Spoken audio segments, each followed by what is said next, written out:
Here's something strange, isn't it? We live in a world with more billionaires than ever before, but public money often feels tight. So why is it so incredibly hard to tax the super rich? And what does that actually mean for, well, for us? Today we're doing a deep dive into this, well, it's an ancient question, really. We're drawing on sources like the untaxable rich to try and figure out why this is such a defining challenge now. Yeah, it really is. And it might sound straightforward, just tax the massive fortunes. But when you look at the history and what's happening right now, it's clear there are these deep structural reasons making it way more complicated than it seems. Okay, let's try and get our heads around the sheer scale first. Forbes, back in 1987, they listed 140 billionaires. That was it. Fast forward to, say, 2025, projections are over 3,000 billionaires. 3,000. And their collective wealth, something like $16 trillion, is just mind-boggling. And get this, one person, Elon Musk, his estimated worth is more than all those 1987 billionaires combined. Wow. And what's really fascinating, or maybe worrying, is the disparity in growth.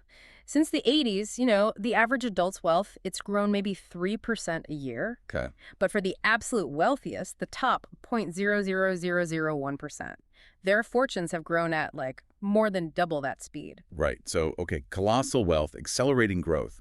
Surely that means huge tax revenues pouring in. Well, you'd think so, wouldn't you? But not exactly. Research shows America's richest 400 families in recent years paid an effective tax rate of just under 24%. 24%. But wait, how does that compare? Well, the wider population pays around 30% on average. And the highest earning workers, people with big salaries, they can pay up to 45%. So you see this tax gap, as economist Gabriel Zikman calls it. Okay, why? How can the wealthiest pay a lower rate? It's largely structural. Most tax systems, ours included, are built around taxing income, salaries, wages, and consumption, sales tax, VAT. But billionaires, most of their wealth isn't income in that sense. It's tied up in assets. Stocks, real estate companies, that kind of thing. Exactly. And those assets, they aren't taxed until they're sold. And the thing is, they often don't need to sell. They can hold on to them indefinitely, borrow against them even, without triggering income tax. Ah, so they can access the value without technically having taxable income. That makes sense. And then there's the mobility issue, right? If you try to tax those assets more heavily. Precisely. That's a huge lever they have. Raise capital taxes too high or introduce a wealth tax, and, well, the wealthy can adjust. They might move their assets to a different country. Or they might move themselves. And we've seen countries react to that. Oh, absolutely. It's a major reason why wealth taxes have kind of faded away in many places. Back in the mid-'80s, about half the OECD countries had some form of wealth tax. Now it's just Spain, Norway, and Switzerland. Countries are almost competing for the wealthy now. Competing? How so? Well, think about it. We've seen people leave the UK, high-profile cases citing changes in the tax regime.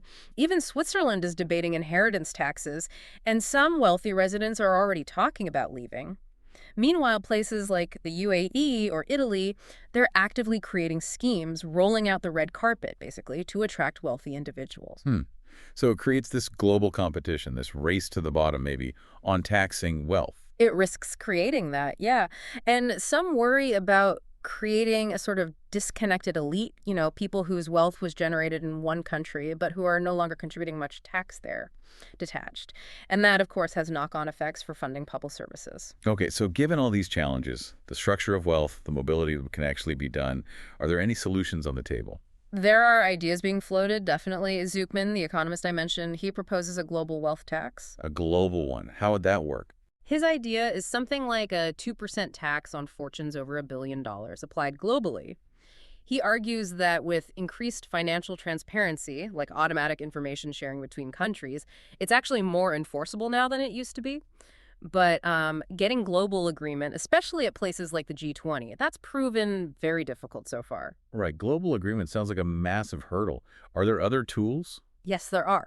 One is the exit tax. This basically charges people who move abroad on their unrealized capital gains, so the increase in the value of their assets before they've actually sold them. Ah, so you can't just move to avoid the tax bill on your built-up wealth. That's the idea, and about 14 OECD countries already have some version of this. Then you've got things like the Swiss forfait system, which is basically a private lump sum tax agreement negotiated with wealthy foreigners based on their lifestyle expenses, not their actual global income or wealth. Or a private deal. That sounds controversial. It is.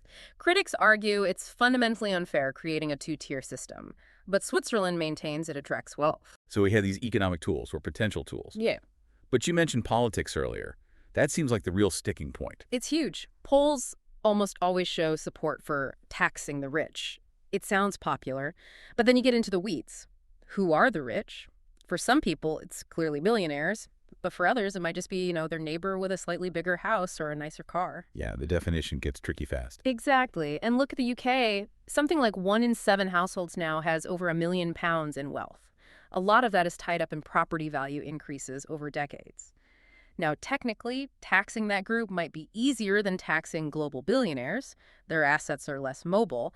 But politically, much, much harder. These people vote. They generally don't see themselves as the rich who should be paying significantly more tax. They see themselves as middle or upper middle class who've worked hard or benefited from rising house prices. So where does that leave us? Experts seem divided too. They really are. Some argue, look, forget chasing complex new wealth taxes. Just reform the taxes we already have, like property taxes, make them fairer, or inheritance taxes, make them work better. Others look at the rising costs of, everything, healthcare, pensions, climate change adaptation, and say we simply have to find new revenue streams. And taxing extreme wealth has to be part of the conversation. It really lays bare the dilemma, doesn't it?